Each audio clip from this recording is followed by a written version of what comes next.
كسر دو مدشنا سكت عسنا فضلا حتى سبسكرايب صار حتى صار لايك النراعي فضلا حتى لو سبسكرايب صار مدشنا صار بان كلها ولا حتى صار ما كجذب حب صار با حتى صار ما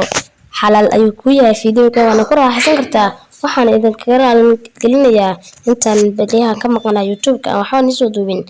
sheekadan marka waxaan leeyahay ka bogasho wacan waxa magaalo aad u weyn deegnaa qoys ka koobnaa 4 xubnood aabe naagtiisa iyo labada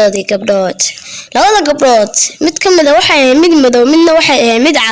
mid cad waxa la oran jiray xaawo mid madowna waxa la oran jiray xamdi oo ahayd gabar aad u foolxun oo dhuxush camal wiilka xaafada waxay ku caayi jireen midabkeeda awgeed walaasheed xataa way ku dhaleecin jirtay inay madowdahay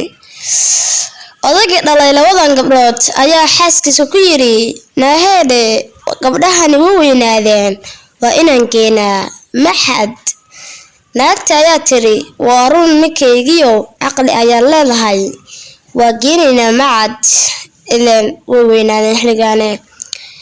ninkii ayaa ku yiri hadda anigu waa kaasi tagayaa khayr ayaan ku wajahnayaa gabdhahayga ayaan aadayaa waxa si aan ula socodsiiyo inaan beri u kaxeeyo college amse macad gabdhihiis ayuu u imaaday oo ku yiri gabdhahaygii waxaan ni geenayaa macad isdiyaariya hadalkana marabo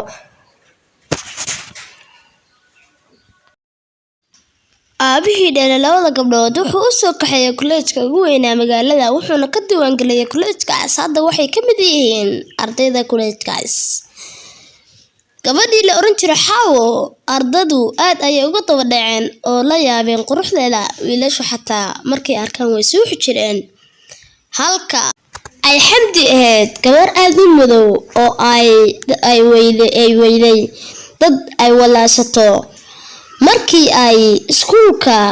u soo aado subaxdii ama college-ka ardaydu uridka ay u istaagi jireen ayagoo ku dhaleecaynaya midabkeeda oo ku dhigi jiray naagta madow ee curga u eg naagta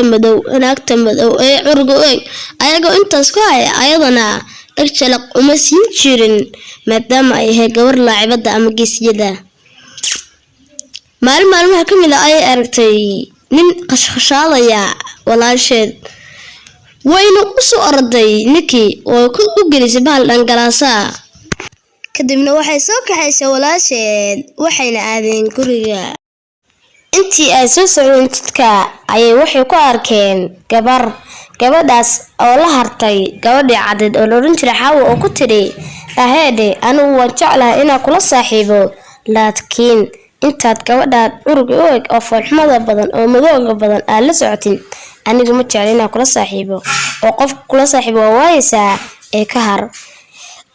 sidoo kale waxay aragtay ardayo badan oo ku lahayd sidaas oo kale oo ku dhahay naaheede gabadhaasi ka har way ku bahdili oo ardayo dhan way kugu caayi oo ku tag oo ku dhahay naaheede qof madow ayaa tahay iskaga bax meeshan lagagama baahna qof madow waxa looga baahan yahay qof qurux badan oo dhalaalaya sida anigoo kale go'aan ay qaadatay oo u tagtay walaasheed oo ku tiri sida tan naaheede maqal inta ay college-ka dhiganayaan gabdho nooca kala oo u moodid dhuxul god ka soo baxday aniga college ima raacaysa hadda ka bacdi iga nahar hana sheegan gabadhii ayaa tiri xamdi ayaa tiri naaheede anigu waa madowhay laakiin waxa fiican wax qabadkayga xaawo ayaa tiri naaheede wax qabad ma aqaan laakiin haddaad diido maaha inaad iskuulka iga harweyso aniga ayaa wadada ka reebaya waa ku bariyaa haddii aan iska soo warbaxna xataa magacayga sheegeen oo hadhiin waa walaashay waa ku tuuga ay idaaf xageeska iga mar aniga iska ayaan ka maraa intaas ayay ku soo gabagabowday sheekadeeni walaal macan sheekadan maxaa ka faantay fadlan channelka subscribe saar bye bye